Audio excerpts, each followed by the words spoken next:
L'origine de la réflexion sur la pénibilité a démarré avec notre obligation de licencier un salarié qui était en inaptitude au travail. Nous avons accès dans des zones chez le client à des locaux techniques, des locaux difficiles d'accès.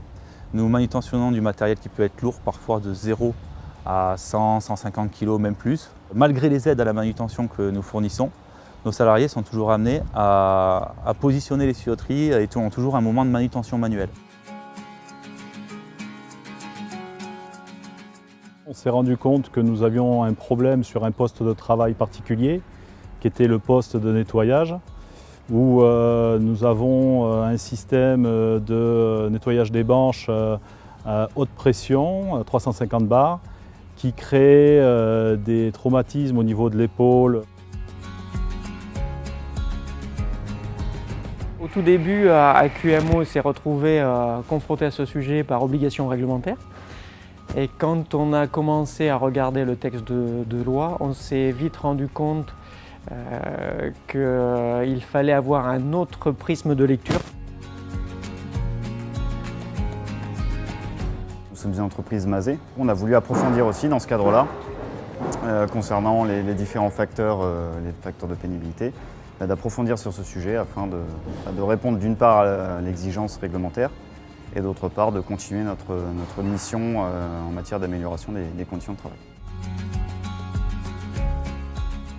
Ça a été le fait de partir sur du travail réel et de ne pas partir donc sur du travail prescrit.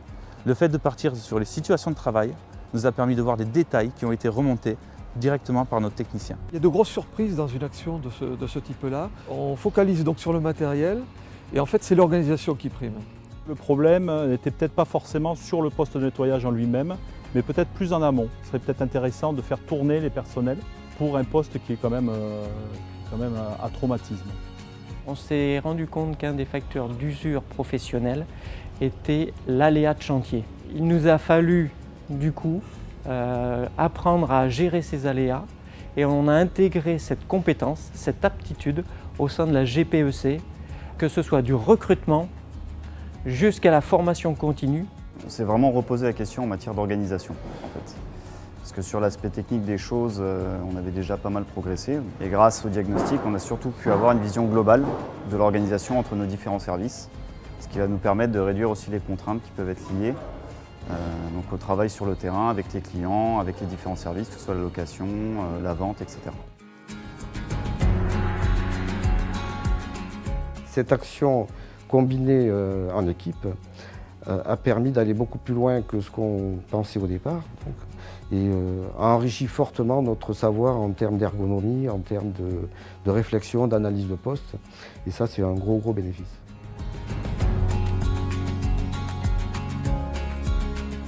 Les axes de réflexion ont essentiellement porté sur la diminution de la maille d'échafaudage. Il existe plusieurs mailles allant de 1 à 3 mètres.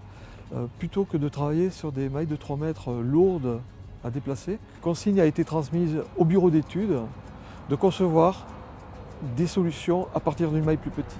Une action principale, c'est surtout le réagencement déjà de l'atelier dans un premier temps. Il y a une idée, c'était de supprimer une partie des bureaux pour récupérer de l'espace de travail. Et une action qu'on a mis tout de suite en place, par exemple aussi pour les techniciens itinérants, c'est la commande de véhicules avec des boîtes automatiques pour simplifier les déplacements. Troisième travail, ça a été sur la qualité du matériel.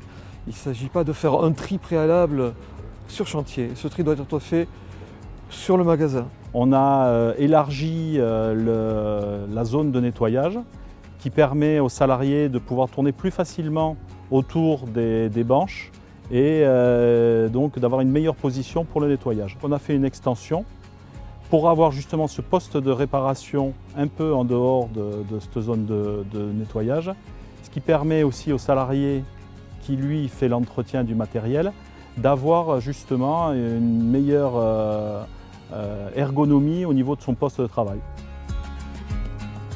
Modifier le cheminement des bacs, puisque désormais ils passent directement de l'arrivée du camion, pour la plupart, dans la machine, ce qui évite les phases de trempage, grattage, qui étaient complexes et pénibles en fait. Quand le sol sera refait, on va faire aussi un appentis pour faire un abri, et les bacs seront stockés par les chauffeurs sur des chariots, manipulables très facilement par les opérateurs, ce qui fait qu'on va désencombrer complètement la plonge et les chariots seront rentrés au fur et à mesure, donc ça va beaucoup simplifier les manutentions, le flux en fait.